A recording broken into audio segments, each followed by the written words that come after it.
Hello, and welcome to the first ever end-of-season Roundtable Discussion. Coming up, the guys and I will be talking about all things Season 2. Everything from favorite moments, to mid-season character swaps, to heated battles, and much more. But first, I wanted to take a moment to thank all of you for listening. Between Seasons 1 and 2, we've released a little over 70 episodes, or around 100 hours of us telling our story. That's a lot of time to spend doing anything, and you've spent it listening to us. And I want you to know that isn't lost on me or any of the guys. For lack of a better term, it's really fucking cool. So, truly, thank you. But without further ado, let's get into the roundtable discussion of Season 2. So, first thing we're going to talk about is highlights. Oh. Who was your favorite NPC and why? Diego. You're not an NPC. You're a PC. I mean, Umbra. Disclude Umbra, because he's a special case. Wow, like, he was bro. around the most easily. What, he's not a person to you? I thought that's what the whole season was about. Huh? Honestly, It's like open-ended. Say anything you want except for him. that. Well, I have a literal Umbra section, so no Umbra here. honestly, for me, it's Hoivik. Okay. Just having that shadow over like the entire campaign, pretty much. Entire season. Yeah, for sure. And when I finally met him, it was like the worst part of that entire thing. I can't wait to hear it. I haven't heard it yet, and I want to. I thought I was hear going to die. I straight up like, oh, well, there's no way out of this one. This is it. Yeah. And we're still upset that you didn't. 1 hit point. I think I like the Arcane Assembly people, like Wander and I say I like them, and I can't remember the other dude's name. Iredell, yeah. And Rit. Yeah, so clearly Wander's the favorite. Yeah. Well, and Rit, I like Rit too. He's just such like it was such a weird. All of a sudden, they're like, "Oh yeah, there's this robot behind a wall," and then he's just like, "Get out." Yeah, I hate all of you for different reasons. Yeah. Also, Wander being like completely socially awkward led to some great moments of like. It's funny because it's still your voice, so like it's like it comes off at first like Jack's just being insensitive, but then it's like no, it's Wander. That's just how she is. I'd say my favorite was Kite. Yeah. Yeah, but you're a little biased. I mean, Not really. I'm Kinda. joking. Yeah. Like you made Kite Yeah, that's true. Yeah. like to be with like, and then Raiju just dipped. So like, I don't know. Yeah. Like I just Yeah, he thought probably- Kite was like the most involved NPC outside of like, and I would say like outside of antagonists and Umbra. I mean, yeah, he was probably more involved than Umbra, but he wasn't as important to the story, I would say. But yeah, I mean, he was just like continual. I think like Kier was up there and like being a continual person, but like he only did like his one thing. I Kite think- was like a resource. Yeah. And like, I think Kier was a lot more early season because we kind of went more big potatoes and needed funding, which Kier can't do, considering he always asks for money anytime. Only funding he can give is Stu. Yeah, which Eamon liked at least. Eamon loved this too. I'm just embarrassed I can't remember his name. That's what I've been searching for quietly this whole time. Mercy? The Steel brand. Oh, Vasco? Vasco. I really enjoyed fuck that guy. Vasco, especially on the little arc with him and the demon Yeah. He did kind of have his own arc. Barghast I don't know that if there's he had one. like a vendetta with. I think that was really cool. I liked Vasco Because you disliked him. because I disliked him. No, Yeah. because I was serious.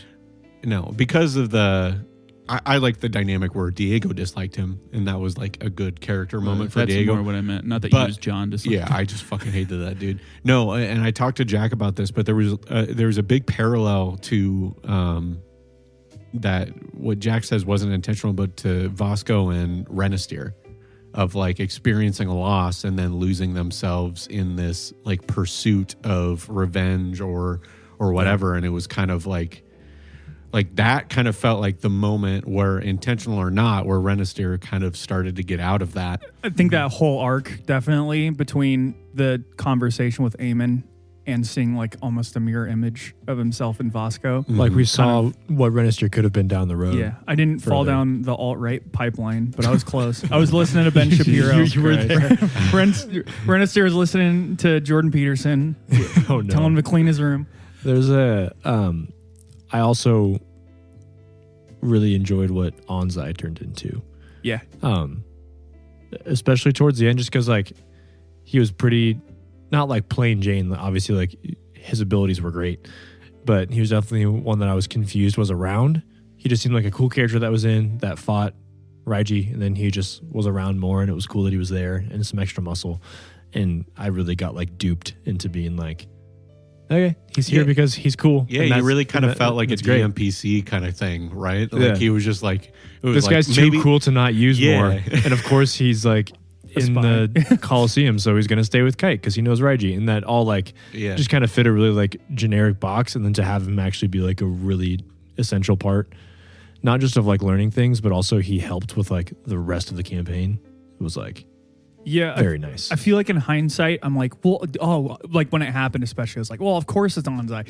But then like re-listening to the old episodes, so many of his stuff where he would just appear felt so like natural for the moment, where like the most recent episode I've listened to sort of date this, I guess, is where we're all at Kite's house right after we deal with Faxon.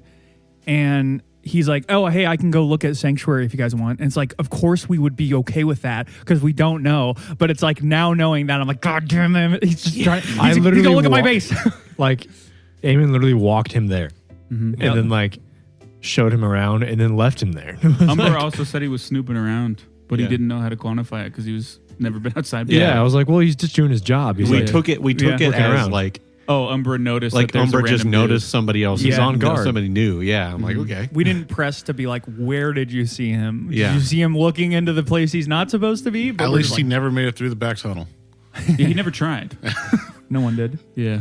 I know I've said this to you guys, but to just put it on record, I really do think that if you find out Anzai is who he is early, he doesn't join your side, and it goes probably more poorly for you guys in a weird way. And we almost didn't catch him. Like we almost didn't find out. Yeah. Wasn't it a nat 20 perception check? It was something high. I don't know. It was a big perception check, and I forgot that I could fly until then.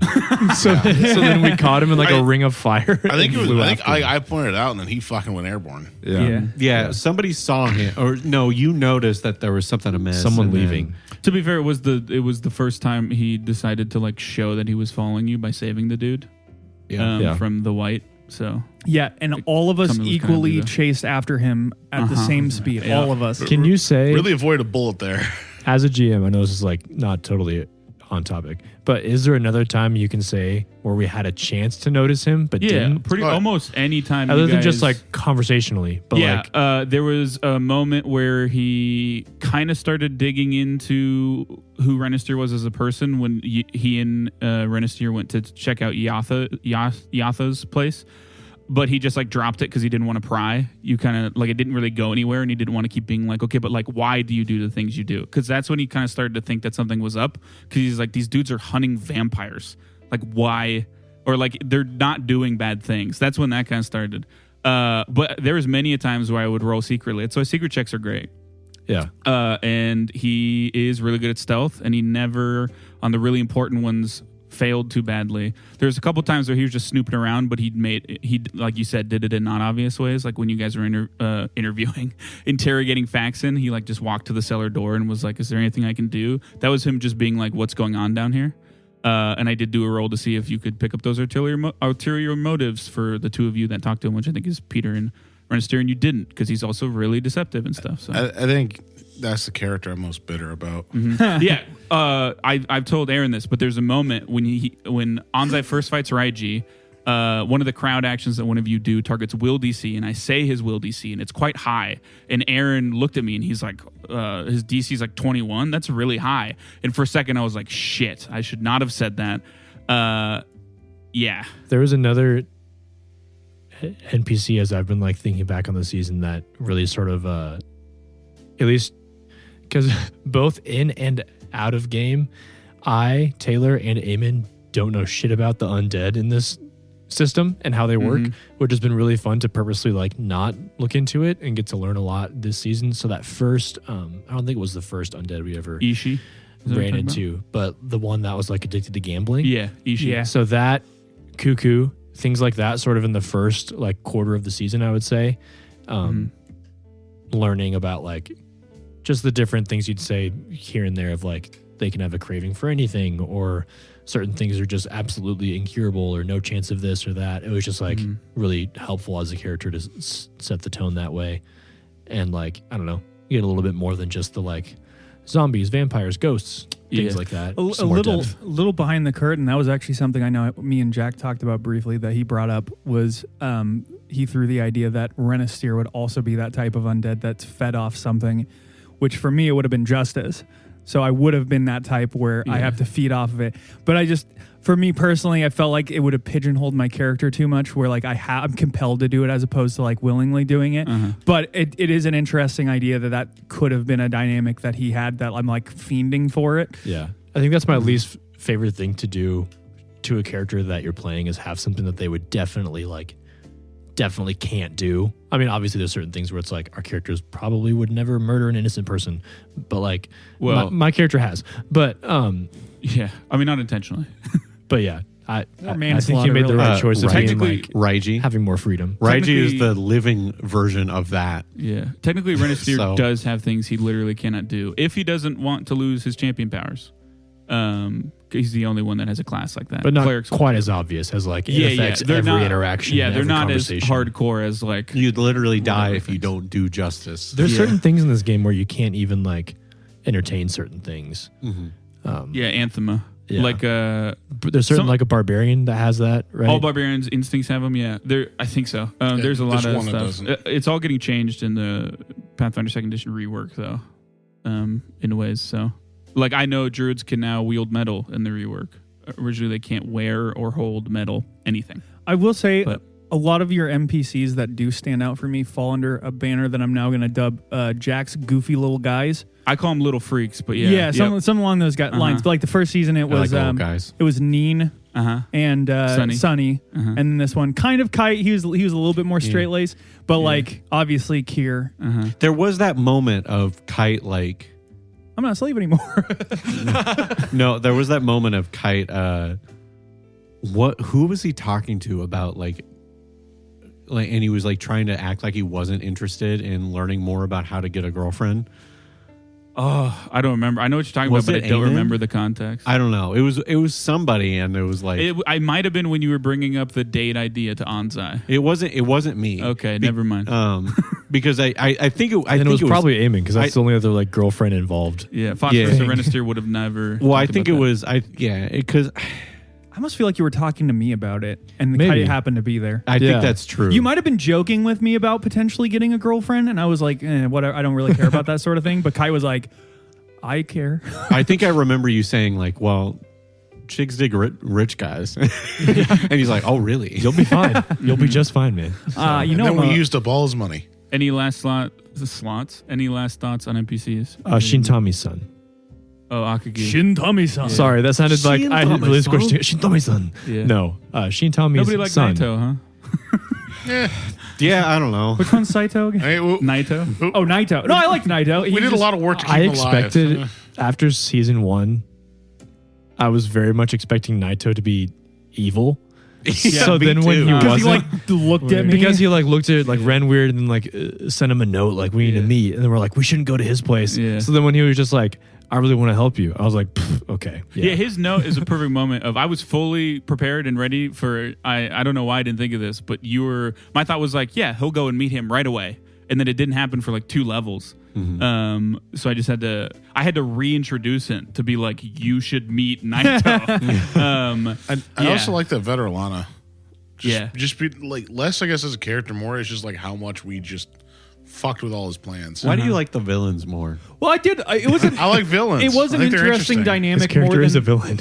Like the first season had aspects of it of like we were chasing after the guy, but this season much more felt like a cat and mouse game between both vampire families. Yeah. And I think the fact that they were constantly like, it's something that pisses me off in like video game storytelling, especially like the Far Cry games where the villain just sort of like is in the distance, like monologuing at no one, but you need to be like constantly reminded they're still there, but like they have no real impact. Yeah. Having a villain that like comes back in a way that is like physically there and physically menacing you is much more of a good lead and like character motivation to like constantly remind you like they're still here, as opposed to like well, we can't find them. What happened to them?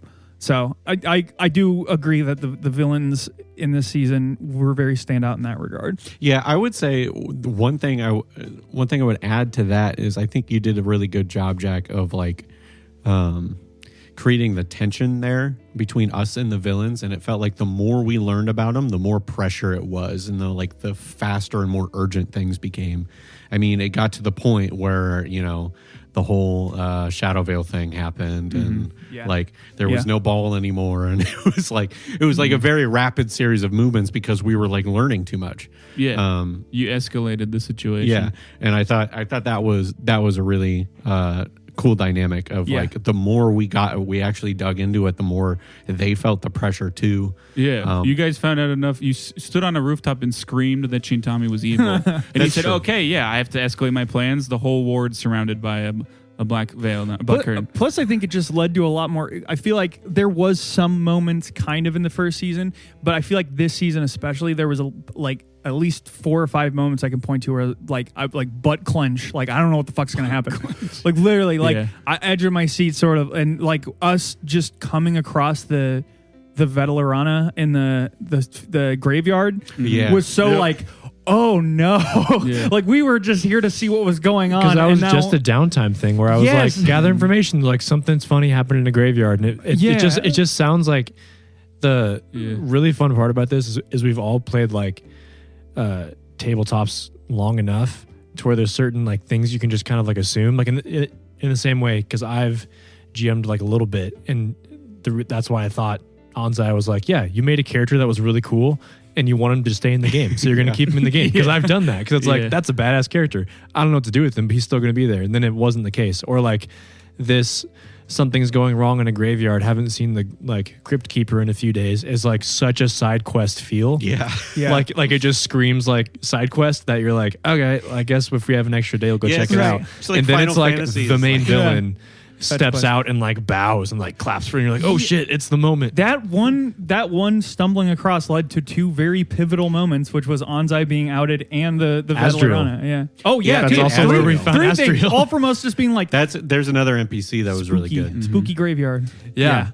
That also could have gone bad multiple ways. For sure. If we didn't find the white in the grave behind it. Yeah. And they would have another option there. And if Anzai didn't kill the white, because that would have spawned a whole host of issues. That's why I love that Ren could like, obviously that's your whole thing. It's like you can roll and like most likely know a lot about that stuff, because like hearing about what a white does, all of a sudden you're just like, whoa, that's way more intense than just being like, there's like a monster around. The plan as the Vetelarana was go straight to the closest farmhouse, turn everyone into whites, make a white epidemic so that it has time to fully turn into Vetelarana again as the white it was possessing. That you guys would have had to deal with. Another NPC, that poor dwarf we just had to kill. I just and the hardy cobbler. Yeah. Got good mileage out of those daggers of eternal sleep. I still have 2, so those darts didn't do shit. I just fucking different thing. Remembered that part of why we it came down to a good roll on perception for finding Anzai was we checked the opposite direction we should have on the crypts. He was in the last one on like the right side, and we went left. Do you start at the end or at the like back of the hallway or at the entrance of the hallway? And you said we'll go at the back and we'll just go through all of them. And I was like, perfect. Yeah. Okay. NPCs, who needs them? There's just more popping in my head the more. I think. I know. The cobbler girl. Yeah. We could do this. Also the orc and the whole date thing was great. That was fun. Yeah, Vress. We need a recap of what happens to the cobbler at the end of the season. Oh, so for sure. You have to. Honestly, like you Sandlot. guys will be in Wakuzana, so like you'll see more. But like, Eamon's boots are going to be fly. She invented. She got a big cash influx. Yeah, she actually invented a shoe called Yeezys. Maybe she's now nothing could have ever happened better to her than the Vetelarana's like getting shot with 6 darts because she got in with Kite and all of you gave her so much money. That was also the first fight. We don't have to talk about correct. it anyway. Yeah, well, that's flamethrowers are cool too. What was your favorite combat encounter and why?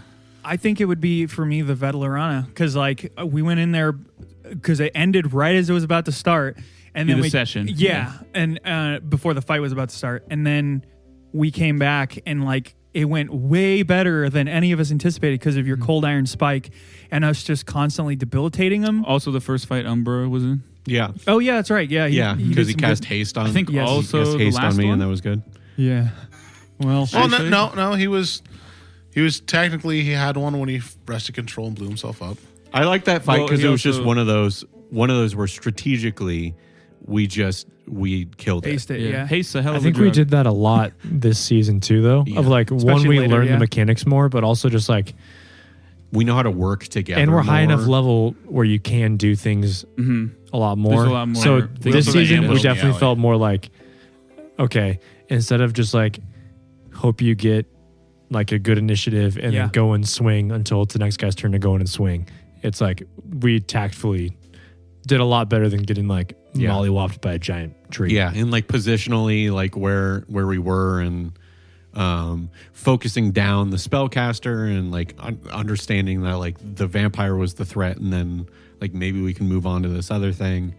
Right. And Renister just tanking the big guy, and I remember like letting Renister Yeah. like pass through me during a turn or something like that is like not something I would normally do. Of like, you go ahead. yeah, It'd just be like, well, I'm Or here. even Let's on, figure I it think out. on one of the last fights, you delayed your turn, Yeah. which Yeah. is always an option. So Renaissance was the Veterana. The last thing I'll say about that is I feel like that was the Micah's. first fight that we actually felt high level. Like outside, obviously we had the strategic sense where like that felt like just all the pieces that we had been building up to came together. But that was like the first. I think obviously the first legitimate threat was probably what the Barghast and the hag probably. Yeah, Cuckoo and the Golems were actually. That was the first one Raiji where I was cut felt. off his fucking arm. Yeah. Yeah. yeah. That's just because it was Raiji, though. Yeah, that's true. Like The danger was himself. Not yeah, the, what the danger was Raiji's like lack of knowledge of what a disease would do. I He's had like, a vaccine for him. Yeah, he's like okay, he's basically an animal, so it's like okay, is this going to kill me or do I just remove it? Like those are the two options. I did love him just punching the shit out of that corpse that turned into the blood ooze. Yeah. I liked. They all felt really good this season, I think, and maybe it's because I listened to this one the most recent, and because Eamon did good. But the Faxon one, I think, had the highest. That was the first one where the stakes are really high. That weren't just like someone in the party could get hurt, because up until then, even the people that were with us, they weren't just like bystanders. Bystanders. Yeah, Vasco got bodied in his fight, but he But was like a Vasco trained was like, warrior. and Yeah. he was like, I'm gonna go fight and like Yeah. almost try to die, not try to die, but like, Yeah, so for it was sure. very much like, it sucks if you die, but also you told us it might happen. Yeah. But like having Naito finally come to meet up, get shot through the neck while we're far away, and then just having, again, like Just Diego there. just Diego and then Peter like rolling downhill for the first time this season to get there, and like having a spell that can reach yeah. really far and things like that, or like having to choose to hit Diego. Easily As Renaissance's well. worst Yeah, I was gonna performance, say, but- as listening to it, it's super exciting and like there's so many moving parts. But as a player and being the player of that character is the most frustrating one to listen to. As everyone's like, "We're fighting, we do this," and I'm like, I go forward. I use climb. all three of my. They're off the roof. I Yep. get down and I go to a different place. You're I think I changed my answer. I think my favorite one that was the most like complex, that was still kind of early in the season, was when we were staying at like the Sarmon's vineyard and the house was getting burned. Because we were with a bunch of like people that could be hurt. Everyone was stationed in like different spots. That was when that was when Renister got to first like trip everybody and all of that. But I think that was really fun. Just Yeah, like- that was an interesting. I don't know if battle. you yeah, guys there was just noticed, lots of things happening at once. But the way to make fights where you're not likely to die interesting is to add different stakes or other things. Like yeah, it's not just like EXP-wise, big enemy. Yeah, EXP wise, those things that got sent have almost no chance statistically of killing any of you, but they could light the whole estate on fire and burn everyone alive inside. Yeah. I think I like that fight because that was one of the first times we were actually like split up. Yeah. Diego's first fight. Yep. Nope, Alright. the wolves were. Sorry. Yeah. You don't. I really mean, count Diego those, ran though. through that fly thing right before that. Yeah. Mhm. Yeah. Caught him. Yeah. And like stabbed So through that. what gross thing. are God, it was so hard for me not to call you characters. Aaron and John's favorite fight. You got 3 names to choose from. Yeah. I really liked the ambush in that alley for that one vampire. Oh yeah. Because we just I think it only took 1 turn. What? We lulled Where we a vampire. Batmaned him? Right when before. I think it was a thrall. The guard at Yatha's vampire Oh, that was spawn. at Yeah. Yatha's. Because I think we like rang the bell. Yeah, you Registered, lured him like, away. We had lured that him, was like, cool, jumped down 'cause we behind made him. a plan Yep. and then just executed it, and then it was done. And then executed him. That whole sequence was really fun. Like Yatha's, just all of it. Because also the point where like you two are in the back, like trying to talk to this cobbler, and you and me, Aaron or Peter at the time, both had like flamethrowers, and we're just standing by the window. Well, that was also the Even blow though dart. flamethrowers didn't do anything. Yeah. That was also Yeah. the blow dart one, which was that was so funny, so funny. So many just saves. God The damn. professor literally like possessed by Veterana just walks upstairs. Although I do think my absolute favorite was still the final fight. Yeah. Which one? The Dragon? honestly, the whole like set of it, like trying to defeat the 2 pillars and the dragon showing up. I finally got to use that bubble barghast. Yeah, I got to use my Curse of Lost Time, and I used it on something that was stationary and couldn't. But helped. Yeah, It majorly. can crit succeed. Yeah. It has a fortitude save. So That's where Eamon really felt like couldn't. a glass cannon was like it just autoed. being able to do a correct. lot of I forget offense. that. Yeah. That whole like end sequence from when you blew up the cult to the end just felt so climactic. Like I don't think like I'm kind of a little sad that we didn't do the ball, but like I think this is more than a like good enough replacement. Maybe there will be a dwarf ball. Yeah. Just Well, ham never fist know. that in Every there. culture Most of has the season, festivals. you will not be in the city is the problem. Well, But- we could go somewhere that has a ball. correct. Could just be We can have our own. Ball Island. ball island. Yeah. Next to Dinosaur Well, Island. I would Yeah, say that's my what I was favorite combat, just because of the emotion and the stress and everything involved, was the Shadow Veil. It really ended up just being like the giant fight, but like seeing Umbra turned and the dragon and That That was one of those butt clinch moments. Yeah. That has a great moment because, like Aaron pointed out when we recorded it, of you getting a nat 20 and the thing still swatting you off its back, of establishing like the danger of an enemy. yeah. Of like, I literally did the best I could, And it beat wasn't me. enough. Yeah. It's a real anime saying, I did all I could, but it wasn't enough. Just this once, master. Yeah. Oh, and the best part about that is encountering the dragon again and having somebody get a nat 20. Yeah. Yeah. And still not be and it enough. still didn't go before that. I'm glad I still rolled that high though, because I think in the grand scheme of things that worked out so much better that I Yeah. could just get up and start like boxing them out. So I you guys just- could just Yeah, I was just glad I rolled high so I could get that freaking ritual done. For the Yeah. first time ever, you got to use Titan Wrestler and trip a huge thing. And Yeah, that was awesome. and just from sheer pettiness, I love that he never got to kill either of us.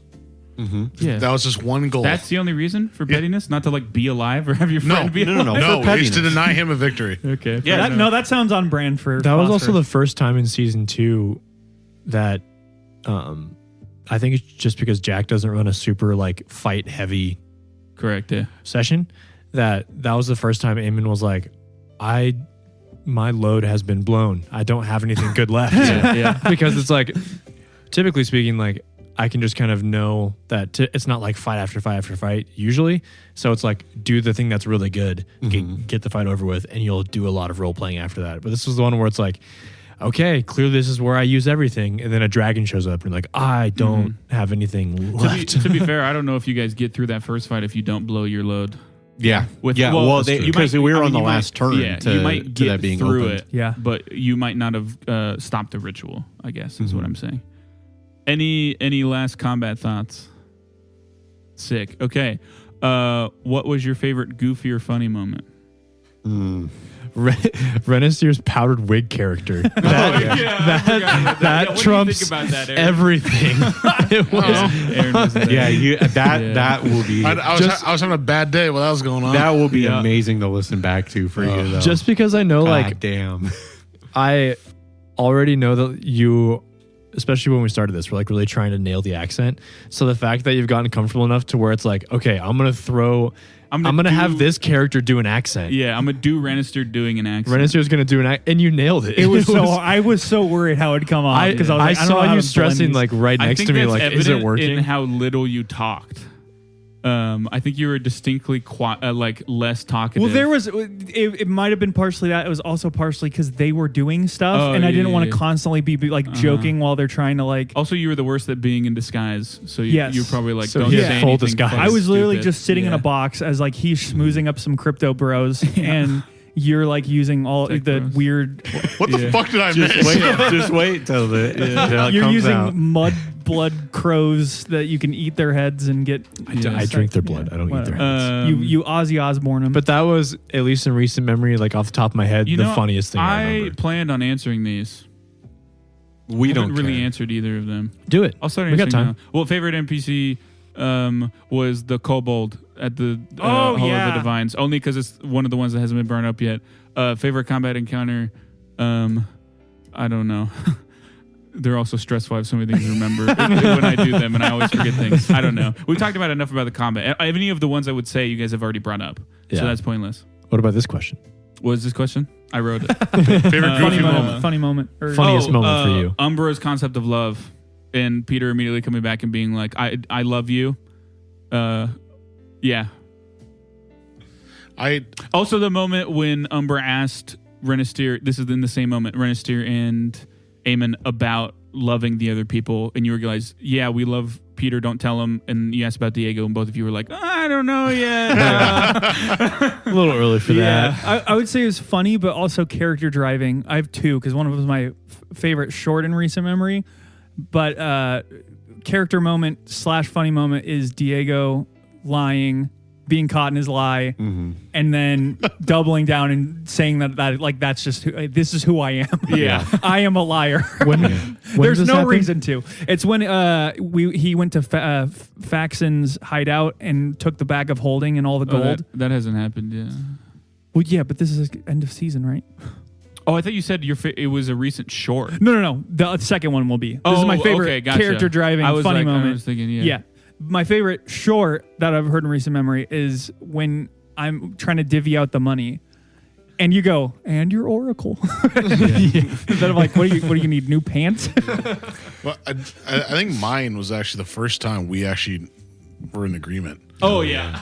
That's a good one. Yeah, we're like, all right, as long as you steal it from him and we split the money. It's like, all right. From Eamon, When you both go outside, Yeah. and you're like, Well, the fact that Well, you're that, like, that was a good moment too. Yeah. But Says that after. we were talking. I was like, I can't remember what happened, but I basically implied that Eamon was a crook and he stole. Oh, it's because you asked how much money I had, and I said that Eamon was like stole from me. And I'm like, maybe I'll steal it back later. And he's like, it's fine as long as you give me a cut. there was a moment where John, Diego was like, how much gold did I get? And Jack was like 50. And he goes, all right, I give Peter 25. Yeah. And Yeah, you guys that just one. like Well, had yeah. a quiet moment of like shook hands and we're like, nice. That was after that where John was like, I need 50 gold to do the ritual. And I'm like, you have that. Like, you would have the stuff. And he's like, I need 50 gold to do the ritual. Yeah, I think Vasco gave him 50 gold. Yeah. And then we walked outside. And we walked outside. You put your hand out, and I gave you half of 25, it. yeah. Yeah, that was a really good moment. Yeah, that's the moment that you guys talking about of you both agreeing to like pickpocket Eamon at some point is a great moment because while that is happening, they're having their heart. Rennister and Eamon are having a heart-to-heart about Prophet and his girlfriend that he keep hidden from him. And you guys are sitting in the dining room being like, "Look, if anybody's gonna get pickpocketed out of the party, it's not gonna be Rennister." oh, I might change my answer because also the thing of Nope, too Diego critiquing Eamon's apartment, and then everyone's like, "You live in a tent." yeah, the whole like butthurt about not being invited thing. That was my That was good. favorite running gag was the tent, like how that just kept coming up. The rivalry with the Great Ostas. Yeah, that that was was really- one-sided. Oh, and of course, Magnificent Marvel and Rat Boy. Yes. Yeah. I mean, is that your favorite? That's what I was gonna no, say. my favorite. My favorite is still because it's Aaron's pain. Is Yatha's. Oh yeah, Boys and Because there's so much shit that happened there, and like I pulled some more Magnificent Marvel stuff. I like whipped out a mask and like High key, the best I've ever rolled all season, like in a row. She did not have a I just rolled I incredibly figured she was a well. normal person. Yeah, she's a fucking cobbler or whatever they are. Well, also Shoemaker. like I feel like alchemists and especially like Phosphorus, even if he ever fails things, it doesn't feel like a failure because it's always like, oh, there's still persistent damage. There's still this. And he's finally doing something where it's just a success or just a failure. And But then it's- she kept not and then he waking happened up, to fail too. like, and it's just funny because he's always like, well, like Phosphorus is like, like definitely doesn't feel like he fails at that many things that often. He doesn't really try things that he's not going to at least know something about. So to see him like be a pro, like stealth assassin with a blow dart gun, we're like, here we go. I've never seen him use this before. And then it just like pin cushions her, nothing's Plus- work or just misses again. It also dipped into a failing on the other aspect of Phosphorus because they then try to like steal from a register and immediately feel bad about it because of how few little there's money like she nobody has. in there. they did that before. And I saw them do it or heard them do heard it. them do You it. heard Yeah, us do it. because you open it up and I'm like, it's like 3 copper and a silver, and both of you are like, well, we're in too deep to not take it. yeah. But I feel We bad. need a win today. To be fair, you paid it back 1,000-fold. I did not. Peter didn't do anything, But to give her nobody, any money. Fuck but no. nobody knows. Nobody knows Diego did that. Not even she knows Diego. I will did that. accept it's In bad. my and mind, move on. I'm just giving her money. I kind of forgot her whole thing is that she thought Eamon was hot too. Oh yeah, She was into me. Yeah. That's why she's my favorite NPC. Above Marcy. No, I'm just kidding. So what that was your favorite moment, John? Everyone answer. Yeah. Okay. Favorite funny moment that I can think of. I mean, there's a lot. There's a lot of moments. there is. The chariots and the horses and the hats. That's great. Oh, yeah. Yeah, What- Raiji not participating in the fight going on in the booth is hilarious. Oh yeah, when you finish your fight, 'Cause I and you're finished like, my fight. My friends left. That's Yeah. what Eamon like pretended to sneeze and like puffed the like demon dust everywhere. I just love how Raiju was bummed that his friends weren't watching him anymore, but he's like, okay, I guess I'll go to the bar. I also love the line of if you go in there, you'll lose arms, and then you start like going through the math of if you go through the window the other way, will you grow limbs? What? What are you talking about? It was really. I think it was when we went. I don't remember what. It was the doctor that was like cutting. Oh yeah, the surgeon. off. Yeah, the surgeon. People enter and come out without limbs. She was a really cool. Yeah. Come out with him NPC as like well. missing a limb, and I was just like, if you go in the other way, Yeah. Also, great foreshadowing that we did not pick up on. Well, you never got to the room that had the cut off limb. Well, the person she had just recently worked on, she cut off a arm that was infected by the same thing that Raiji had. oh, weird. He had been in the dump, and those things had Yeah, got up. I to also him. like she had to cut the arms off, and I had the vaccine. Correct. Yeah. Yeah, She's a surgeon, not an alchemist. no, she should have been an alchemist. That's why she was giving them drugs. Yeah. Who was the big dumb guy? Baba? Oh yeah. Baba. Yeah, there's a lot of good Raiji bits. The Raiji Phosphorus or the Peter Phosphorus bit. Oh yeah. The Toto bit. The whole like not Yeah, knowing Totro. that the prophet was Renister, Yeah. being like Renister would Was love it you. this season where you realized he was undead? I think so. You're undead. Yeah. I also like more recent one. I do like when the Cobalt interrupts my prayers because I was about to have like this- Cobalt? Cobalt. Yeah. What did I say? Cobalt. Like, whatever. But That's what they I sound was, like. I was genuinely about to have like this like deep prayer moment, and he just comes like, "Hey, what are you doing? Yeah. Yeah, because you smelled like platinum. Can I, never you, smelled you anyone smell that smelled good. like platinum Can I follow before. you around?" Yeah, that Well, was especially good. because that was right after like Eamon had like the deepest religious experience of his whole life. Yeah. Well, that's different gods have different priests. Okay. Moving on to what was your favorite serious or dramatic moment? I have one immediately, and I I've do said too. it multiple times. Me It's another one Aaron doesn't know yet, but when you all stop Diego from going back into the lion's den. I almost said nest again. I specifically thought to myself, don't say den, say nest, which is reversed. You But knew yeah, something was wrong. That's a really good moment. Yeah. The other one is when you guys find Akagi in the Karian. Yeah, that would be mine. Just finding Akagi. Mine would be one they never saw, which was when Umbra got turned. Mm-hmm. Yeah, I would say it's definitely the Diego and Renister conversation because it was just John. Well, all three of us just sort of like did a fantastic job in that moment, and I think that was the one I was the most anxious for by a long shot because I was like, I really want to sell this and not come off as bad, but Were you gonna say something, Jack? You just reminded me of something, but it's not directly important to what you're But- talking about. So continue. If I had to choose one that's not that one, I would say it's the conversation between Eamon and Renistyr, because I think that solidified my character, like About trajectory. like Which Marcy. About and stuff Marcy. Yeah, At the vineyard. I think that was the first turning point, and I think that was like outside of the end of first season, like the first like heart to heart character moment that like really impacted my character a lot. So that outside of the Diego and us three. Yeah, I think that was that conversation was like sort of significant, I suppose, but I think more so it was just like the one conversation that really kind of made the time in between seasons feel real.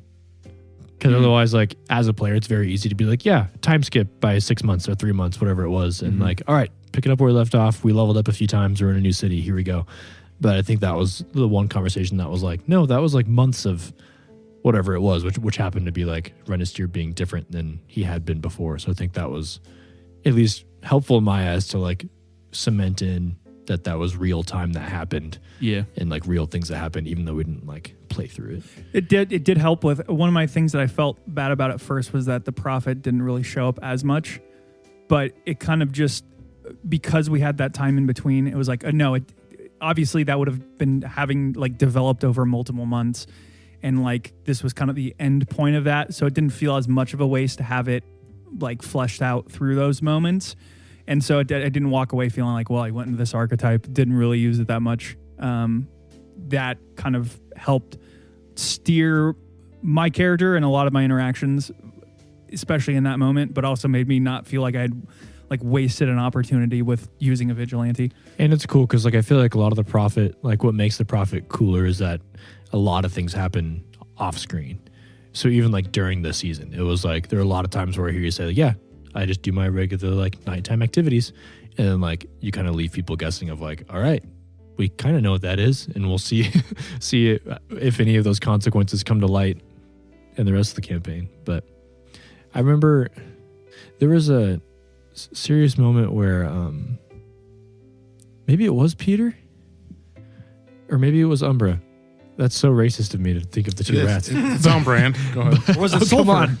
Oh yeah, it could be anyone. Faxon? But it was either you or Umbra, maybe both, referred to. It was at least the first time that Peter referred to this group as not just like the people he's traveling with or the people he's working with. Maybe you didn't go as far as to say like we're family, but it was enough of maybe it was when you were in the Shadow Vale. There was something that was mentioned. I wish I had a more specific moment in my head. I'm going to remember it later and like kick myself for it. But there was a moment where I remember being like, that's the first time that Phosphorus has like referenced not just like, yeah, these are the guys I'm with, or like I'll call them my friends, but whatever, on to the next thing. It was more of like a little hint of more than just like a working relationship between everyone. I'll be honest with you, I have no recollection of this. I know you wouldn't. I'll send it to you when I find it. It was there. Diego had a couple because he's such a weird character. So he had a couple and like such a mysterious character. So the him finding out that he was responsible for killing his mom. Mm-hmm. That's what Micah may remember earlier. I was going to bring up. That was an interesting moment.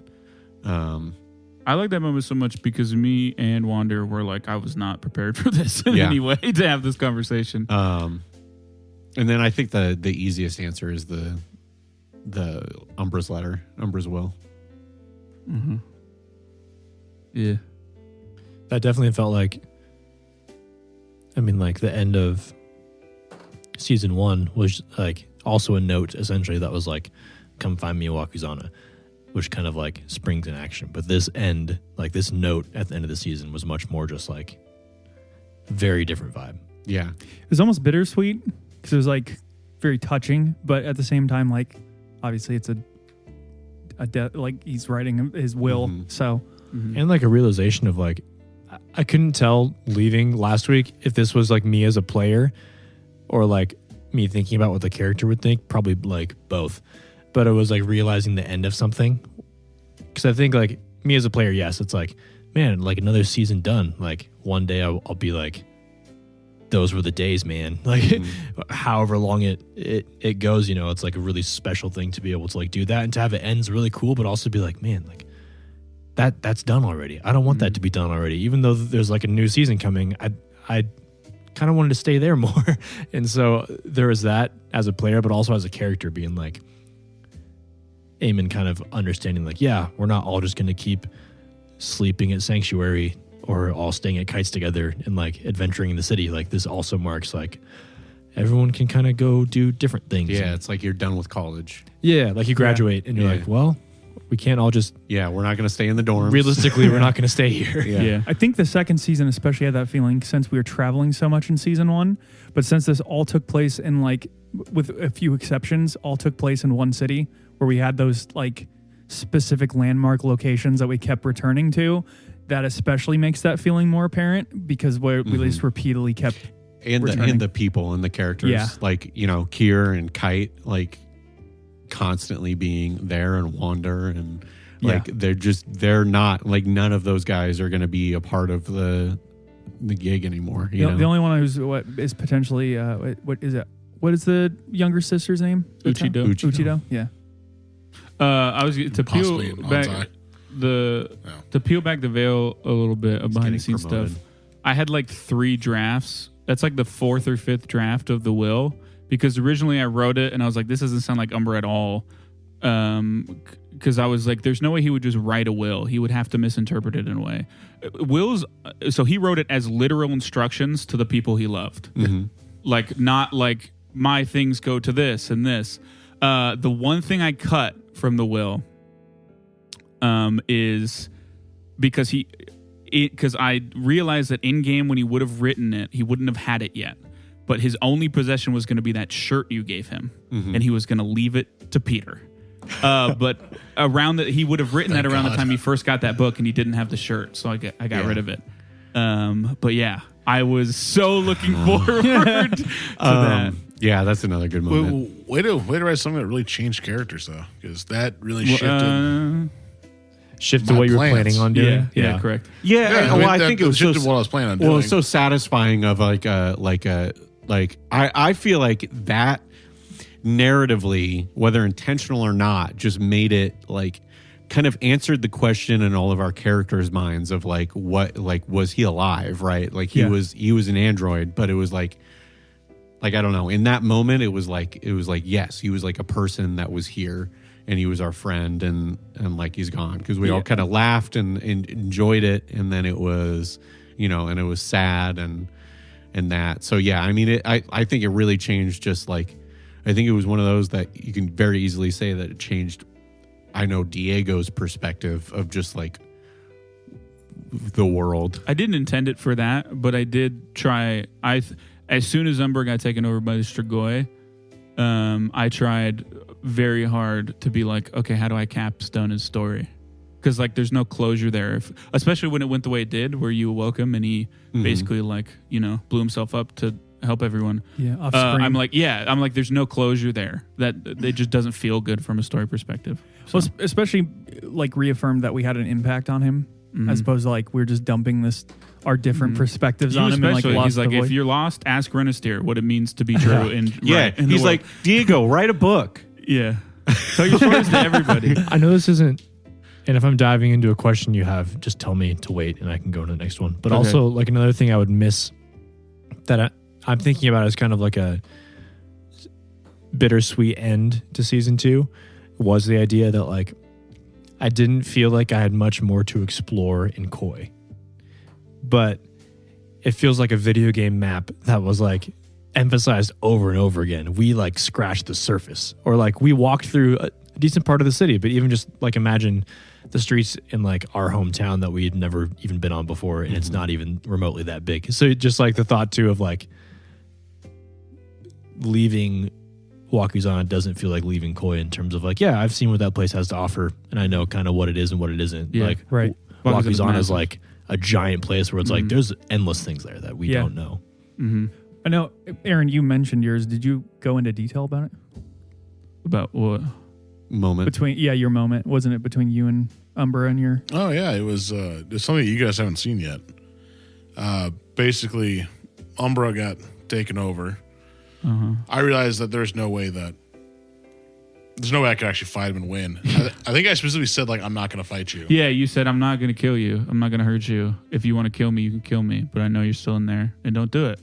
And then he said, bet, and he sent you the Shadow Veil instead of killing you. Yep. He had one health. I had Literally one hit had point. one health.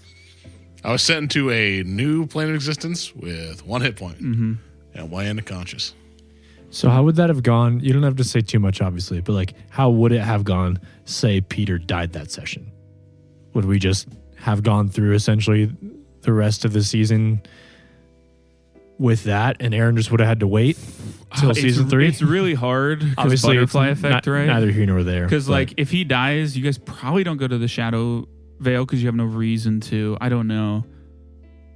Yeah, I just don't know. I mean, that's a we big probably, question. Yeah, A lot we of probably factors. would have stayed in Wakuzana, but like, if you also remember, by that time, like, things would have escalated very fast because I would have been had there for still the- done the like stand on top of the building, declare war, basically. Yeah. Say nobody trust your neighbors; they're So, all no. spies. I think that last fight would have been 10 times harder because without what Phosphorus did, I think we're going up against a lot more things. Oh, yeah, without Phosphorus and like without like us going to the Shadow Veil, there was no reset code said to Umbra, Yeah. and like it's a lot. It's a lot. Well, we different. would have had to just fight Umbra. Well, I never would But- have given you an unwinnable fight. But there also But- would have been. We also still would have been in like there wouldn't have been like the big barrier that got put up right Well, who away, knows? right? There probably You might would have have, just been there when it got put up or something. because it got put up while but we we were could have gone. broken it down earlier, and he would have had a lot less time for the ritual to bring people through. And Well, yeah, maybe not though, because you did basically Wander spent all of her time in the Shadow Veil going through the book, which she would have had to have done anyways That's to true. get the stuff. So I don't know. Yeah. So to answer your question, I have no fucking. We idea. would have just gone about it in a lot more like Yeah. taking names, vengeance kind of way, I I am suppose. kind of glad how the end of it kind of felt like we just lost the reins on a cart and it was just out of control and we're just barely scraping by. Like grabbing the reins at the last second is how that entire like last couple of episodes felt. And we're finally like high enough level to where people expect us to be the ones to grab it. Yeah. Because like first season, it was very much like, at least that was a lot of like what I tried to do with Eamon is to be like, why do we have to be the ones to go fight the zombies? Who are we? Leave them alone. Or like, let someone else take care of it. But this was like the season where like after the like first half of the season, Eamon kind of realized like, yeah, we can't say that anymore because like we kind of are the most capable to handle this Once you situation guys now, hit, which is like, very strange. Level 9-10, you're like some of the most competent people in the entire city. yeah, and Not the most. There was also but some of. the moment where they're like trying to tell us like, oh, you'll be the decoys, and we've got this whole plan, and they're going to work through. And like we were all kind of like, Yeah, you guys assumed they would send you in. yeah, I remember that. But we were also like, yeah, but like we're just gonna Do help our- handle it, like because like we're not gonna not do that. We ended up doing both.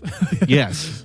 Yes, but like there was at no point when we were strategizing we're like yes, we're just gonna go in and like do it. And then there was some hesitation on like, do we go in like together? What do we do? Do we fight these guys? There's stuff like that, but it was Right. also like we weren't gonna just let them sit around just sit around and let these guys like take care of it behind the scenes. It's just I also really liked how we got to be a part of and actually meet pretty much all the characters that ran the city in the like political system. except for the Some dead of them- ones. Some of them. Some were like very brief. The Noki family, we don't know shit about. Well, obviously, like some were like very brief, but again, it's that same thing of realizing that we're like higher level. Because whereas like beforehand, say season 1 was in Wakuzana, we would have just like looked away as they walked by, or been like, "I think that's the leader of the city," but there's no way we'd ever get to like interact. But because we were high enough level, If we got to season actually one- like sit in on those conversations. Was kind of cool. To clarify the scale, if season 1 was in Wakazana, you would have probably affected a majority of like a ward or a part of a ward, right?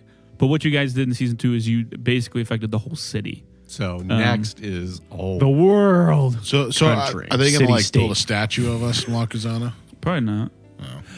probably of the Magnificent Marvel and Rat Boy though. That was It kind won't of be standing for long. a little bit. Honestly, Before we get onto just a bunch of tangents, is what you're going to say pertaining to serious or dramatic moments? No. Okay. then shut the fuck I just don't, like, we've already been recording for an hour. Oh, Jesus. Yeah, and we have made it through 4 questions. How many Out of questions How many do you are there? have? 83. 3 pages. 83 questions. Single spaced 3 pages. 9 more. All right. Okay. The next ones are very specific, though, to each of you. Okay. Like they're a question for each of you individually. The first one, because we already kind of touched upon it, I'll go to Micah / about Renister. Obviously, we kind of talked about it. Prophet got a little left in the dust there. Pretty quickly, what? Just to go into more detail, like what was the initial idea behind that? And then you already kind of answered the second part, which is why do you think it got left behind? Yeah, I mean, the initial idea was that it would be a consistent conflict with Renister through the whole season, is that he felt kind of, especially after everything with Kubo, felt like he had failed in his goal of protecting people, and at the same point felt kind of abandoned by Tzezios, not in a way that he would outright say it, but kind of subconsciously had his doubts where that was kind of seeping in, just like, was I really called to do this? Like, is this my goal? And A crisis of faith. Yeah. Exactly. So his attempt at that was to become so like fervently religious that he couldn't be ignored. Mm-hmm. And so initially, obviously I don't know how the story is going to play out. So the initial plan was that it was going to be much more prevalent of him showing up at night, having him be much more of a intimidating presence. But a lot of the stuff that we didn't really call for that in the first place. And especially since I'm not stealthy, that does put a little bit of a hamper on it. Mm-hmm. Obviously, I still have an intimidating presence, but it's a little harder to be like the Batman trope when I can't just like, he appeared out of nowhere. It's just I'm a lumbering brute in a prophet garb. But initially, that's all I wanted for it. But, it felt like after everything that had transpired between Aemon and Renister, it would have felt very contrived to keep him pushing forward with this idea of like, in a weird way, he almost filled that crisis of faith with his the like faith that he had in his companions and the friendship that he had formed, and even more so that went in its own direction with learning to trust Diego, and then having like a confrontation with Diego, and then ultimately like somewhat becoming friends with Diego. Mm-hmm. It just felt like, and the thing that really put the nail in the coffin is obviously when the Lady Justice got her wings. Like that was just like the reaffirmation. So I feel like trying to force that, trying to like prolong it, would have just not really contributed to the story, and would have just felt like I don't want to lose my toy, as opposed to like decent storytelling. So, and like I said, at first I kind of felt like, damn, I didn't really use him that much, but it was multiple months leading up to that point. And that's more so like, this is where he's ended up. Mm-hmm. This is the point that Renister has ended up. So in that regard, was a little bit short in the grand scheme of things. Absolutely. Do I still think it added a bit to Renister's personal character conflict and like the overall story? Absolutely. Yeah. So no regrets in that regard. I agree. And I would say like, kudos to you, Micah, because like I feel like most players would have gone the route of like, I want to use my toy more, and forced it. And so that's a really like mature thing to do, to kind of put the story first and put like the reality of what your character would do first, in a way of like, obviously like no one does it perfect, but I can just see like myself, if we're just going to do that, like I could very much see myself being like, well, I spent time building this, I'm going to use it no matter what. And that was really like tasteful of you to be able to like use it when it comes up, but also like take the hits and just be like, okay, yeah, doesn't fit the moment, so we'll let the moment be the moment. And it's pretty cool. I'm tasteful. Who wants to go next? I take it back. Roommate, Aaron. Okay. So you're 30th in line for the Isogi throne. I am. When we made that, I know the general idea was pretty basic, that you were like in the noble family. You were not a noble family, the royal family of the Isoki. How did you initially imagine that ever coming up, like if ever? As a throwaway line in conversation. Okay. Oh yeah, like someone like the whole idea is me just like mentioning and passing and seeing if anyone reacts to it. okay, fair enough. So not anything like how it ended up coming in the show. Yeah, I did kind of force your hand a little bit. Yeah. I didn't mean to. Well, actually, he forced the hand. He's pointing towards me. Yeah, I am. Sorry. Yeah, Pointing to that is true. Eamon. Yeah. Taylor. You did basically go. You gotta tell us, bro. Yeah. This and I guess I wants could have just lied straight to his face, but I'm like, maybe I'm doing Yeah, that. but we John were Diego. we were fighting a villain that like I wouldn't have pushed it whatsoever if it wasn't like this horribly powerful villain feeds off secrets, and I'm like, Peter, you gotta stop. And I told you all of my secrets. Yep. No one ever believes me on that one. All right, who wants to go next? Unless you have anything else to add. I mean, I know originally I think the whole thing came out because I wanted to take the royal background. You want to be a noble? Hey, there's a whatever it noble was. background, yeah. Yeah. But it was just like a throwaway line. You're like, sure, why not? Uh-huh. And I just kind of sat on it. Yeah. This is tangentially related because I've talked to Aaron about this before. Is this based off our conversation about the Attack on Titan? That's the sole reason. That is the sole reason. Reinhardt reveals he's the armored Titan, like just in the background. Oh yeah. We've talked about that plenty of Spoilers, time. but yeah. For Attack on Titan. If Yeah. watch that. But I know we've talked about that moment. So when you said that, I was like, I'm really curious if that's why you. That wanted is the sole reason why I wanted to be royalty. Mm-hmm. I had never planned on using it. I never planned on us ever actually like interacting with them really.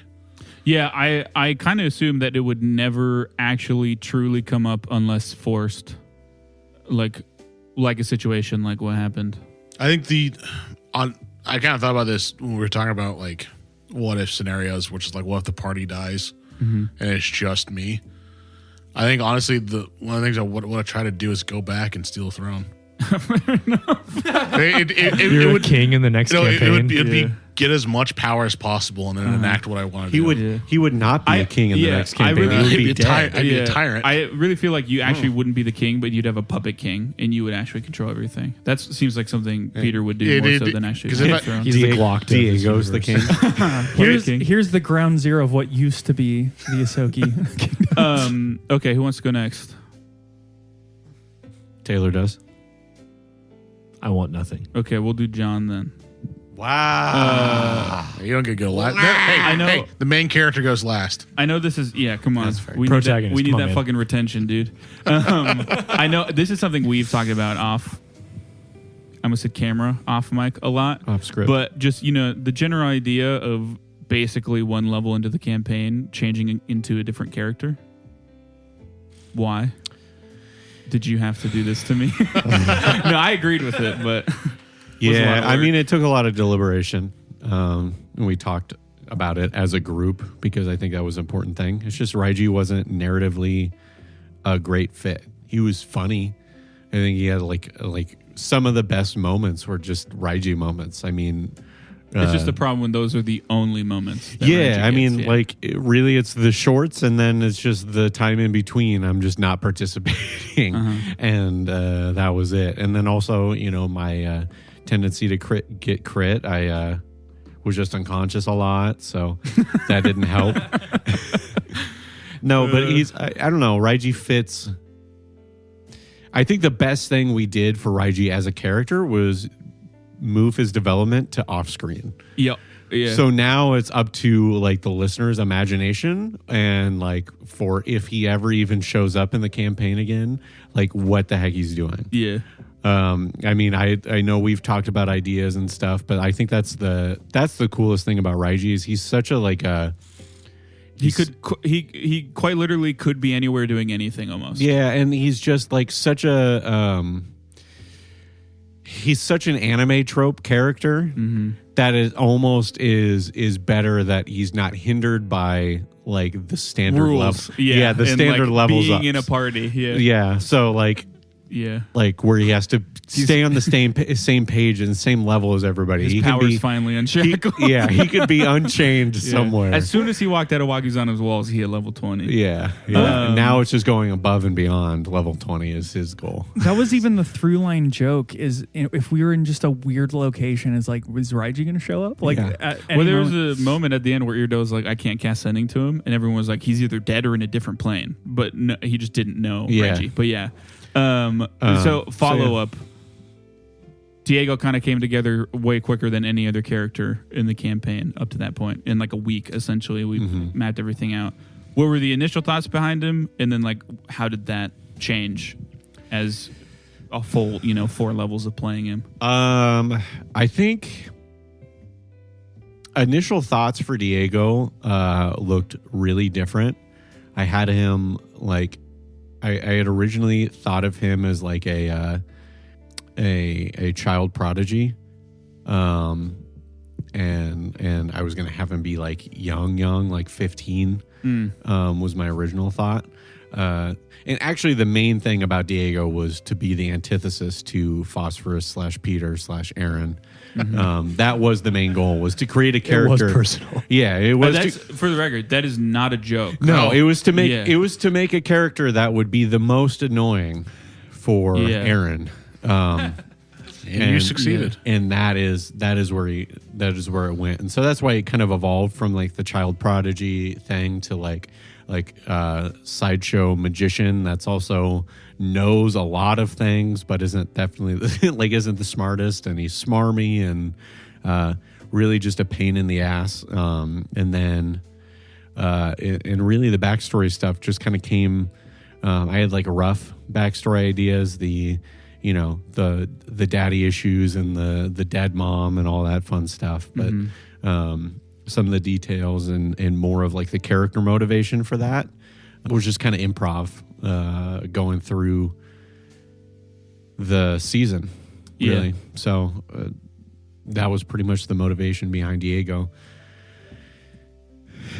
And then, I think it was nice how long the mystery lasted too, because it was something to learn about a character in the last few sessions of the mainly because Diego's too proud to just like talk about that until it like really comes to a head. Now the main thing is coming up with more character development for a character. So that's what's he has a lot of ways once to your develop backstory is still. known, you're like, okay, I can't build off that too much more, or like you have to use what's happening now as opposed to what has previously happened. For example, you might get a girlfriend. So let's talk about Marcy. Let's talk about Marcy, my new player character. Yeah. Marcy. So what made you want to have Eamon to have a girlfriend in I didn't the season? Want it at first. I remember just talking to. She wouldn't leave me alone. She loved me. No, I'll take no for an definitely answer. not 18. God damn it! I'll never live that down. But it came up, I think, as a passing question when we were talking about stuff, because I was talking about Eamon being like, I don't know who he'd be close with in the city, like other than Renister and maybe like the people he's working for, like in the in-between time between season 1 and 2. And then I think Jack had a throwaway like, so do you have a girlfriend? Like kind of as a joke. And I was like, no. And then I remember like the next day texting you being like, I think he definitely has a girlfriend. I think he would definitely have a girlfriend. Yeah, and the reason I think that started with Yinhee too. Was because you're like going to keep in contact, and then you're like, I mean, correct me if I'm wrong, but it's kind of like, well, yeah. I mean, there's a whole city full of people. There's got to be someone that would like in the time you're there that would mesh with you. Knowing that like Eamon's a character, I have to remind myself constantly of like the timeline in the game. Because realistically, like, Eamon grew up, got enslaved when he was like 18, 19, got out when he was like 24, 25, through a super traumatic experience. Like, a week after that, season 1 started. 6 months later, season 2 starts. And that's like 6 months after that. So it's not a thing where he's like, I'm just content being. It's like, okay, so what would a person who hasn't had a chance to like catch his breath in the past like 6 years, like what would that person do? And like, would that person be content just being alone in their apartment, or would they be like really, really lonely? And especially if like his only friend in town is going through a phase of like vigilante. But like for Micah sure. and I talked off screen too of like, every time that Eamon and Renister would meet up, Renister would keep it very much like business.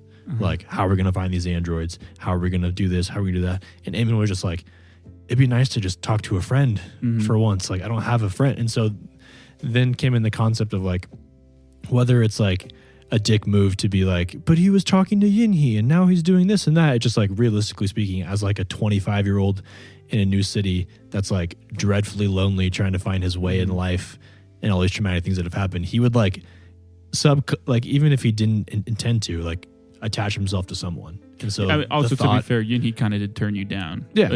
Essentially. Yeah. And the thought of it being someone that just kind of came up, someone in like the Merchants Guild, because Eamon was working for the Great Ostas, and just having something build from there made sense. And also having it made even more sense for him not to tell Renestier, not as a secret, but as we've talked about the conversation, almost like out of bitterness. Of like, you would know if you or just like it just wouldn't come up, right? Yeah. Or like why would you force that? It didn't come up, so he's like, I'm just not going to tell you because like it doesn't seem like something you'd care about. And which leads into how did you think it might ever come up? Probably not, obviously, but I figured it would be forced in some way, where it would be like she sees me on the street and runs and gives me a hug. Because we're both aware that Eamon would never have. Yeah. No, I mean like because then it started to become a thing as like plot points started happening. It became less of like Eamon's being bitter towards friend drama and more of like, oh, I don't want this to get to her. Yeah, for so sure. more of like, yeah, if I just don't mention her whatsoever, like bad guys can't get her. So that's kind of where that. Obviously, neither of those things worked, but you know, you also didn't want to tell like your buddy Phosphorus once you actually Phosphorus met up was again? in prison. Well, once we met up again, you never mentioned it. I saw you crumple my note and throw it in the trash on your way out of prison, so I figured you didn't feel like chatting much. That's better than Raiji. Who didn't read any of them. Who just forgot. Well, Eamon doesn't know if Raiji could read or not. Yeah, it's so true. he. Also, Should have known like we a did picture talk hieroglyphics. Jack and I did talk about that being a moment where there's a letter from Raiji and it's really eloquent and stuff, and so something's up. yeah, you're like, okay, something's wrong. It's like Someone's perfect impersonating script, and you're Raiji. like, yeah. No, Because that was the thing too of that like Eamon did is like he wrote all of his friends and he got nothing from any of them. yeah. So that's why he's like, I gotta find people outside of this group because they're just not. To be being fair for very cool. Phosphorus, I changed jails so many times. Yeah. Letter never found me. It's just how you reacted when you did Changed it find once. it. And Kind of, Raiji put it in his vest and forgot he put it there. So Yeah. That thing fucking the, reeked. the whole story of Eamon being at the fights and like cheering for Raiji and trying to catch you in the crowd, and you're just like oblivious with all your Yeah. fans like walking away is the perfect Drunk. moment of Eamon like, all right, man, well, see you later.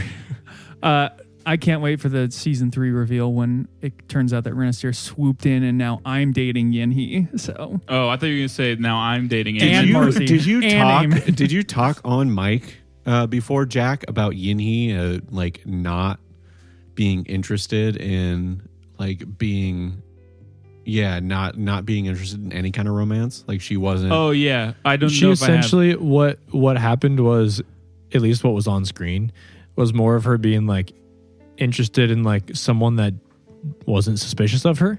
And And like, Eamon wasn't- obviously kindred spirits. Like you're both you're the only elves in the whole city. But I mean, you're half elf. But it yeah. obviously was like it wasn't clear. Yeah, and I also think Eamon wasn't like, do you want to come to Wakuzana with us and be my girlfriend? Yeah, I think I he don't was think that more was ever like, the case. do you want to like come hang out You with wanna our join group, us? go somewhere Yeah. that's more accepting, things like that. to be fair, some of the memeage between me and Phosphorus, constantly talking about like the whole Yeah, one of my basically favorite giving you bits shit about of they're you assuming it's gaslighting fucking- Yeah. Taylor or Eamon about fucking her in a tent. Yeah.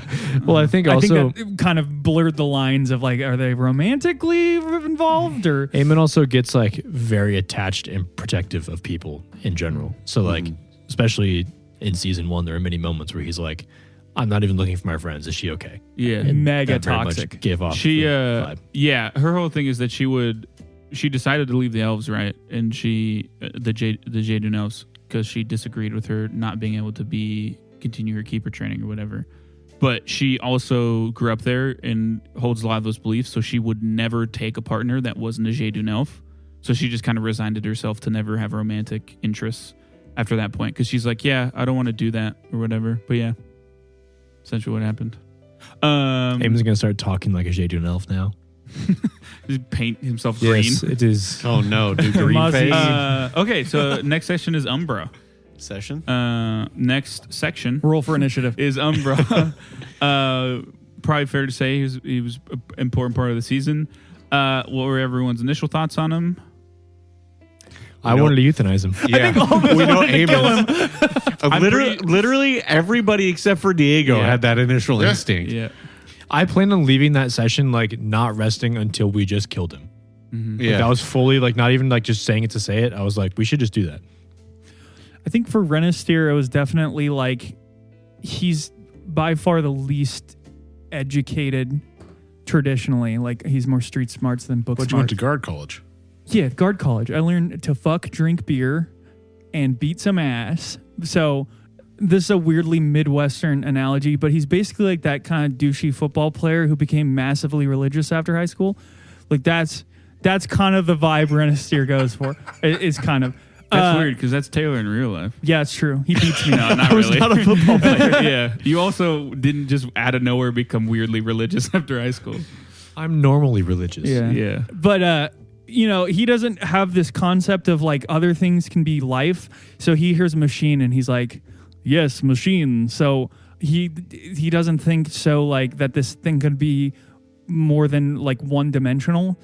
And I think initially that was his perspective of like, this is especially since the only other androids he'd come across were completely malicious. Mm-hmm. And so carrying that along, his first instinct is like, well, we need to smother this thing in the crib.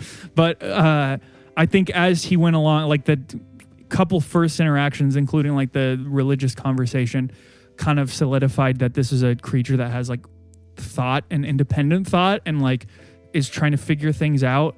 And more so took it as like, oh, this is like almost like a newborn child, but who has like the capacity to learn something in a day. Mm-hmm. So gotta like, this is like have to tread lightly and sort of hone or like shape this clay bomb to sort of be something that has some sort of urgency, but also independence and also like deeper thought past its initial just, ignorance.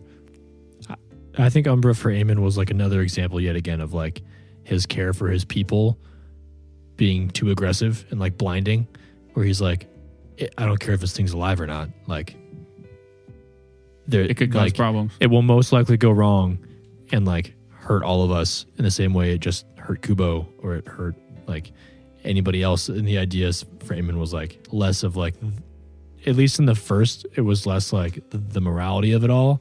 Because in his mind, he's like, there's lots of things that are alive that have souls that still do bad things. So that doesn't mean like you're off the hook just because you're not a machine.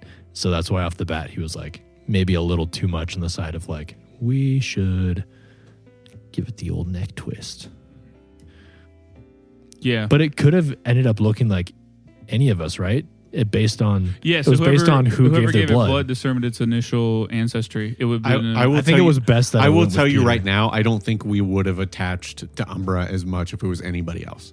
I definitely wouldn't have. We like furries. Well, yes, for sure. You don't like lizards? Just literally the fact that it was a small race, like a small creature, made it feel more childlike instead of like a lumbering lizard folk. I never really thought about that, but yeah, if it was like the biggest out of all of you, that's if a weird it just vibe. showed up or as just like a grown elf, a naked dude. Yeah, well, he's just a dude. He's a pervert. Kill him. Yeah, it's it just wouldn't like have felt nearly as like childlike. Yeah. I think that like being able to like visually, like he's a little rat guy. Question: do you view Peter that way? No, Peter but says all the time that he's like 6 years old. It's also got Aaron's voice because But I don't know if it was a big lizard. I feel like it would have like this Carl Weathers and Arnold Schwarzenegger sort of like handshake. If Peter was born like in front of us, then yes, I would view Peter that way. But if you knew what I would become, what would you do? This is the baby. Exactly Hitler. what I wanted to do with Umbra. Yeah, I feel like when Phosphorus comes out, he's like a naked infant, but still has a bandolier with 2 bombs in his hands. Like he's coming out of the womb that way. No, I had to learn. Yeah, nothing was given to me. I had to learn, except for all the money and the tutors and the lineage and riches beyond imagining. I pulled myself up by my gilded bootstraps. Any final thoughts on Umbra? Well, my first. I mean, I feel like I had a very different first impression. I know that Aaron would and Peter were probably the most. It was Peter at the time. The most similar. but you were more on the side of caution of like, let's kill him. But I was like, Diego was definitely like very just curious because, you know, he's a character that, you know, doesn't go to school or didn't like school, doesn't like chose not to go to school, doesn't like authority and all that. But he's very much a scholar at heart. That's why he writes a lot of stuff down and like is very inquisitive. So like just this creature being born in front of him, it could mean so many possibilities. And it was like, yes, I want this to be a tool for me to learn. Yeah. And like when Peter asked, should we kill him? That's why I thought no. And it was just because we could learn. And the best part is What is right this? when he started to be able to lore dump so much on you guys, he got taken over by Hoiberg. Yeah, I learned a lot about what was going on, and then he was gone.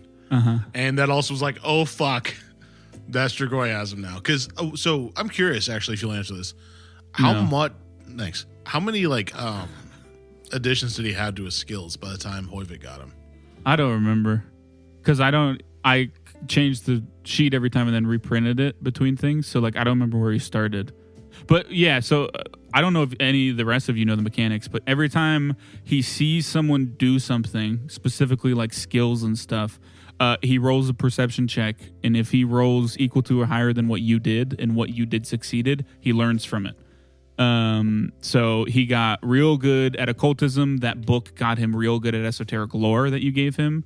A lot of stuff like that. Religion from And the other thing that never really Hoiberg came has up. access to it then. Yep. The other thing that never really came up is if he consumes a corpse, he can either become it, gains a permanent skill bonus based upon it, or gain a ability, like take an ability. We did learn that a little bit. He though. did eat one corpse, and you gave a brief. It was rundown, never. but Yeah, it was never it was only the specific. one time, he was just though. like, should I consume and like I can become it. Good, blah, blah, because blah. that was always a thing. If I ever died, like before this went down, He was gonna consume. he you. was the only one that I gave permission to consume. And Well, then- no one else would consume you. Well, no. I'm like the only Speak for person to give yourself. Oh permission yeah, to yeah, yeah. consume. I get I'm what a you mean. lizard. You know us elves.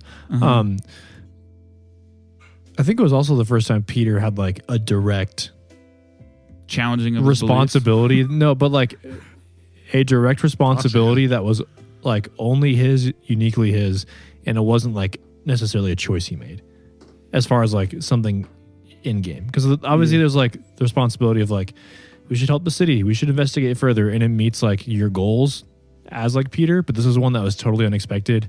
Like a literal child dropped on your doorstep, where you're like, especially because he was like, I will listen to you more than anyone else. It was kind of like, I don't know. To me, it was more than that because it actively changed my goals. Yeah. As soon as he showed up, or as soon as I learned exactly what he was, it was, oh, everything I'm doing does not matter anymore. Because that sounds like what every dad says when they talk about their kid being born. Yeah, I was gonna say it is weirdly like the unexpected pregnancy subplot, Yeah. like weirdly enough. Suddenly, whatever I was chasing after doesn't matter as much. That's Before weird that I you had say you- that. I had no yeah. idea. Like, Yeah. I had not connected that at all. But It's- that's exactly what like a new dad says. is- Yeah, It's- Suddenly, all my shit like doesn't matter as much as this thing in front of me does. Yeah. Yeah, I definitely. It's like so obvious now that you say it, but like I definitely didn't think of it that way until like Same. this very moment. Yeah. Same. That's This cool. whole time, I was like, Classic Peter became a married dad. thoughts. I will say real briefly. I'm soon not to be the only one. Spoilers. I'll let the listeners guess. Don't spoil season 3.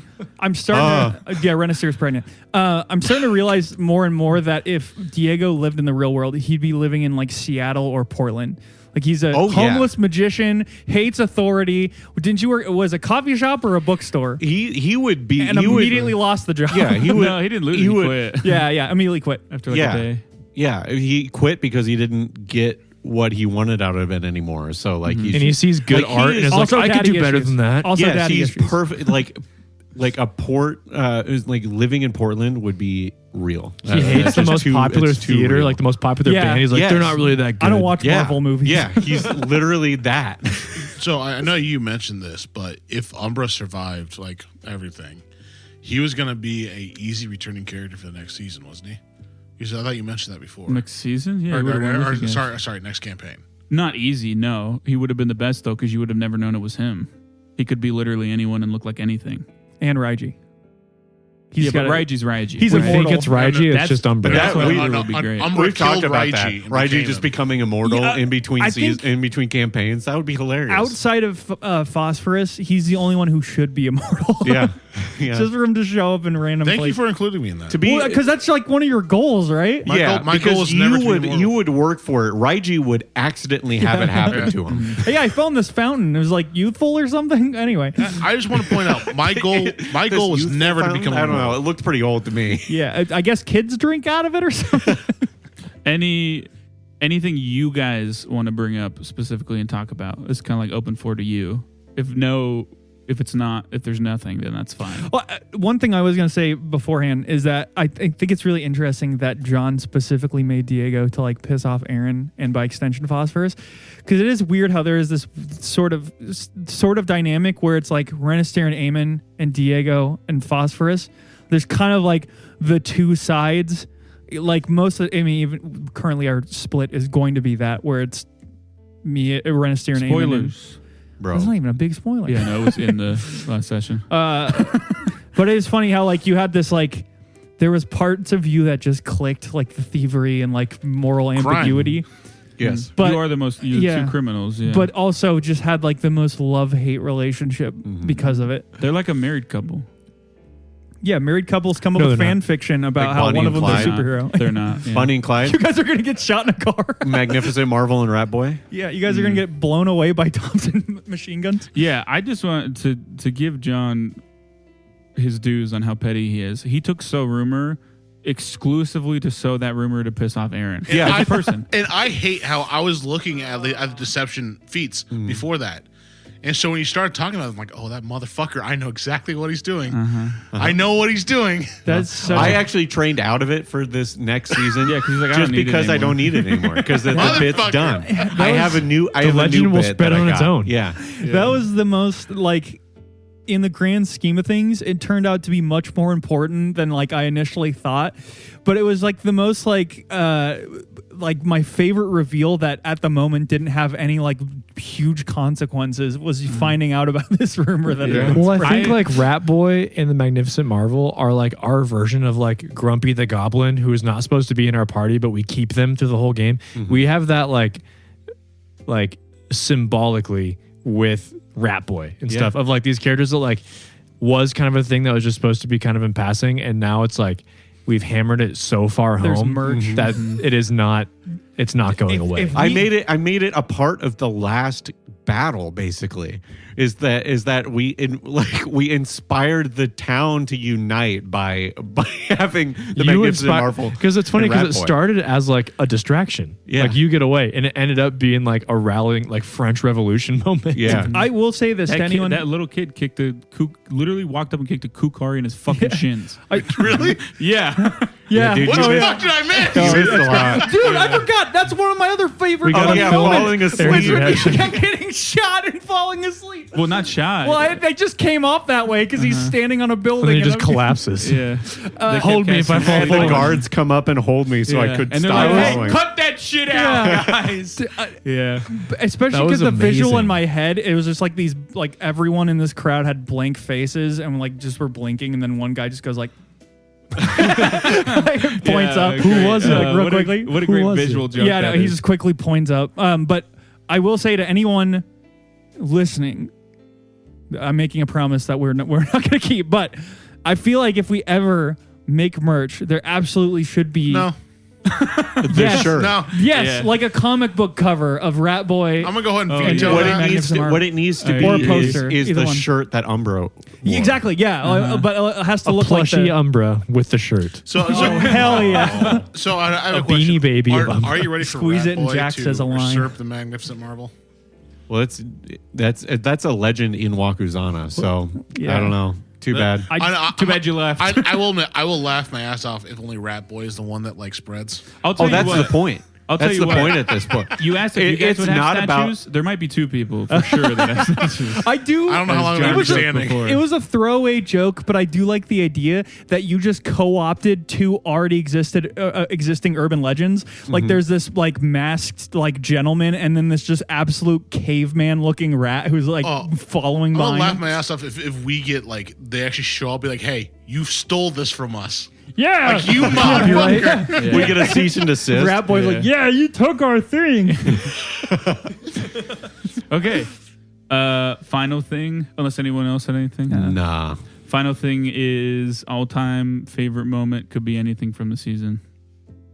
Blowing up that tower with the big it's bomb. not- It was pretty really good. That was pretty good. So climactic. I'd say Umbra as well. Bro, that's not fair. I was going to say that one. Good. I think it was I feel bad because it doesn't involve Aaron, but I do think I'm reusing it. I think it was the like character conflict between Diego, Eamon, and Renslayer. what I was going to say next. Yeah, it's just so good. Like it's such a like good character moment, such a good emotional moment. And I keep thinking about like what made that happen, and I'm starting to think it's just that Aaron wasn't. You know what I mean? yeah, Yeah. Aaron dragged us down really. Yeah, Yeah, honestly, the he's- best episode we had was the one Yeah. with just us He's three. definitely- what it sounds he like. definitely makes all of us. It joke also sounds more, like for that's sure. the best episode he had was when he was playing by himself. That's true. This is actually That I feel it a lot during that episode. this whole podcast is just for us to make jokes, and Aaron sits there awkwardly and stares judgingly at all of us. That Yeah. was the entire purpose of this podcast. I don't know. I don't know if it's a favorite moment, There's the look. but I don't know. Like the whole, I'm a very like thematic thinker when it comes to things. So I really just liked how I could find the theme in this season and that it like stuck to it well without being like way too on the nose, and just like the aesthetics of like giant city, things happening within this urban area, spinning in things that are typical tropes in terms of like undead vampires and stuff, but like making it also a political thing, all that. I don't know, just a general like theme was very satisfying to me, which I know isn't, it's the opposite of a moment. It's like the most vague. But Yeah. What was your favorite moment? The whole thing. whole season. I think we all All of just them? seeing my friends. Fuck you. I'd say I'll take it back. My favorite moment is the ass slapping competition between me and Rennister. The first season? That was, Raiji. that was Yeah, the first in season. the first season. season 2. You said it could be any. No, I meant season 2. You said all. Oh, yeah, and all of season 2. I think all of our best moments are past us already. So. Yeah, I think we peaked. Yeah. Nothing beats the ass slapping. So Uh, my favorite thing was that Jack was getting annoyed at like the bit. yeah, because at first I couldn't tell if you guys were, if it was like fully a bit or if you guys were like, this is funny and we're doing it in world. You know what I mean? It was a little bit of I call. think- I think we blurred the line. Yeah, a little I think bit. that was the best part of the bit is because it was very ambiguous as to whether or not it was real. My- He kept missing and just hitting ass. My favorite moments are all the mistakes I made that I got to cut.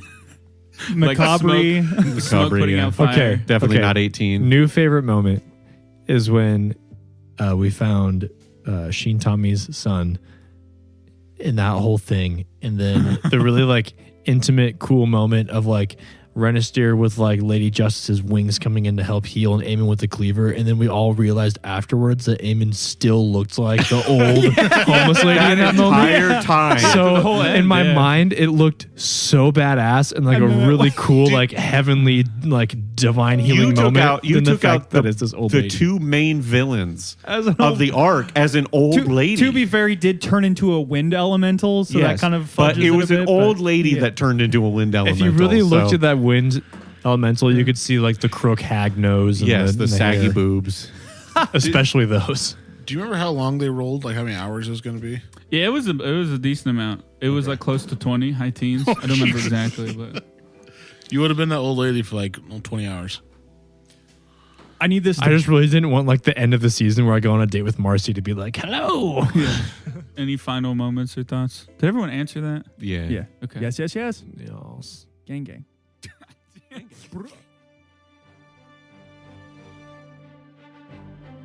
If you enjoyed today's episode, consider leaving us a review on whatever platform you listen on. We'd love to hear your feedback. And if anyone in your life just can't get enough tabletop RPG action, send them our way. If tabletops have taught me anything, it's that good stories become great ones when you have some folks to share them with. And as always, thanks for listening.